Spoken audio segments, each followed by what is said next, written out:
Selamat siang, pada kesempatan kali ini kelompok kami akan menjelaskan dan mempraktekkan mengenai asam dan basa. Sekarang saya ingin menjelaskan mengenai asam dan basa.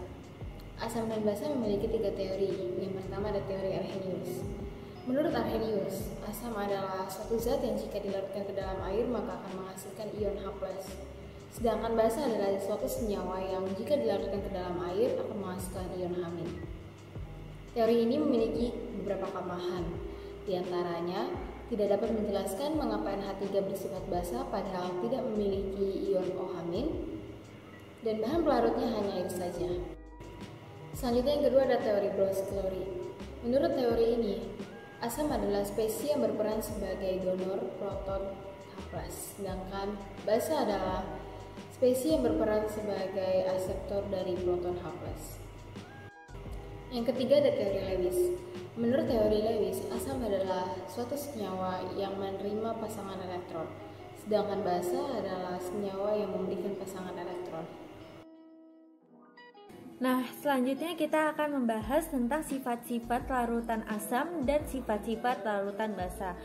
Nah, sekarang kita mulai dari sifat-sifat larutan asam, yaitu yang pertama, mempunyai rasa masam.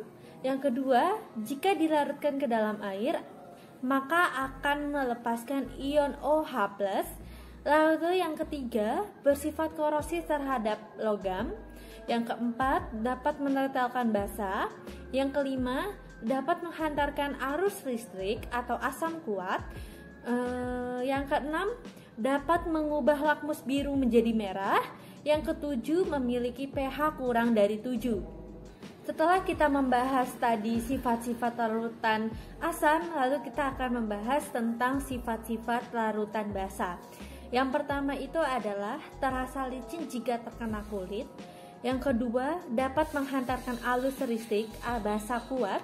Yang ketiga, dapat menetralkan asam. Yang keempat, dapat apabila dilarutkan ke dalam air akan melepaskan ion OH-. Lalu yang kelima, dapat mengubah lakmus merah menjadi biru. Yang keenam, terasa pahit. Dalam kehidupan sehari-hari kita sering sekali bersinggungan dengan beberapa benda yang bersifat asam dan basa.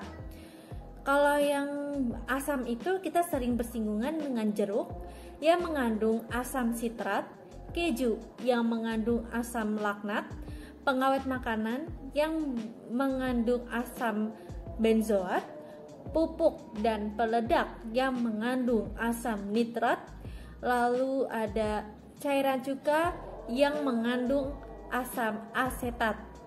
Nah, lalu kita kalau yang basa itu sering sekali bersinggungan dengan plester yang mengandung kalsium hidroksida, obat mah yang mengandung aluminium hidroksida, sabun dan deterjen yang mengandung natrium hidroksida.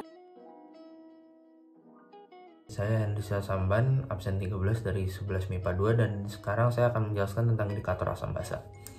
Jadi indikator asam basa itu merupakan suatu senyawa kompleks yang digunakan untuk mengetes sebuah larutan apakah ia asam atau apakah ia basa atau apakah ia netral atau tidak kedua-duanya.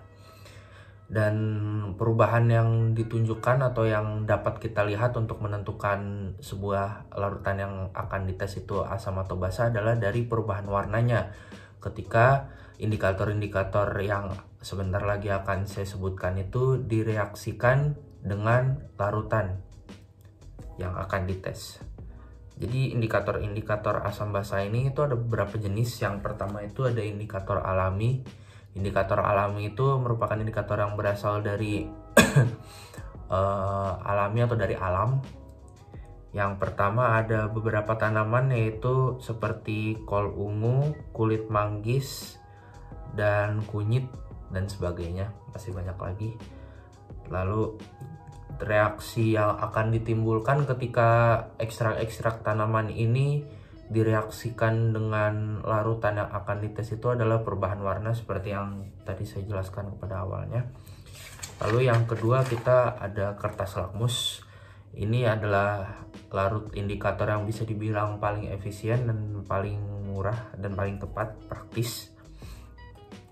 Jadi ada dua kertas lakmus. Yang pertama itu kertas lakmus biru yang akan berubah menjadi merah ketika direaksikan dengan larutan asam.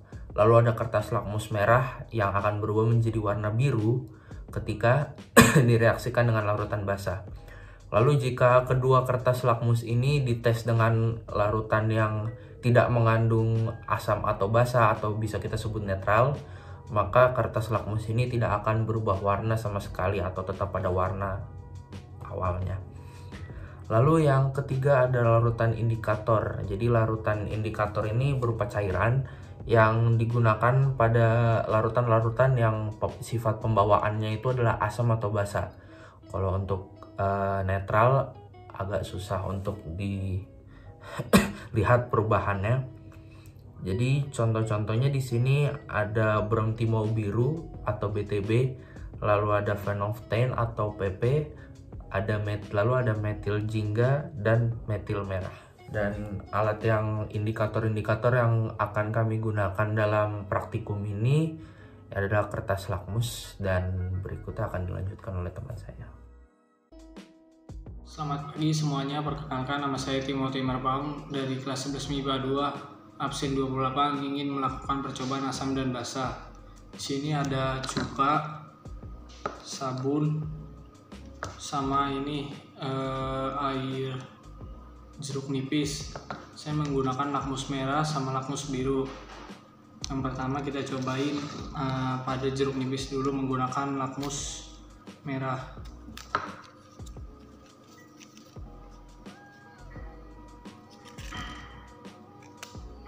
Langsung aja dicelupin.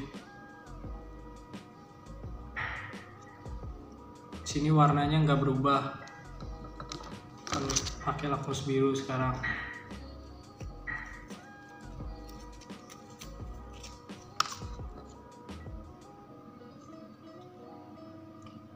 Lakmus biru langsung berubah di larutan jeruk nipis ini, berarti jeruk nipis sifatnya itu asam.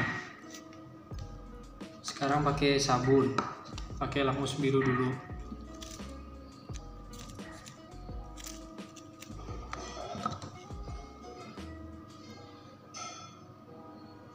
Warnanya nggak berubah. Sekarang pakai lakmus merah.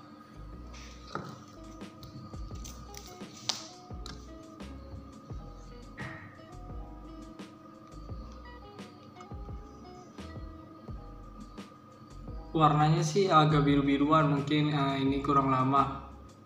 Tapi kalau sabun itu sebenarnya bersifat basah. Berarti sabun ini basah walaupun warnanya sedikit birunya, nggak terlalu kelihatan. Sekarang pakai cuka. Kita pakai ini dulu yang merah, lakmus merahnya.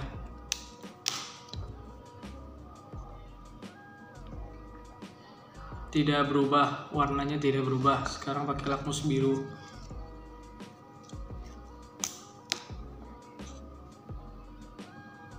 Warnanya langsung berubah menjadi merah, berarti ini bersifat asam. Sekian penjelasan dari kelompok kami. Semoga yang kami presentasikan dapat bermanfaat. Terima kasih.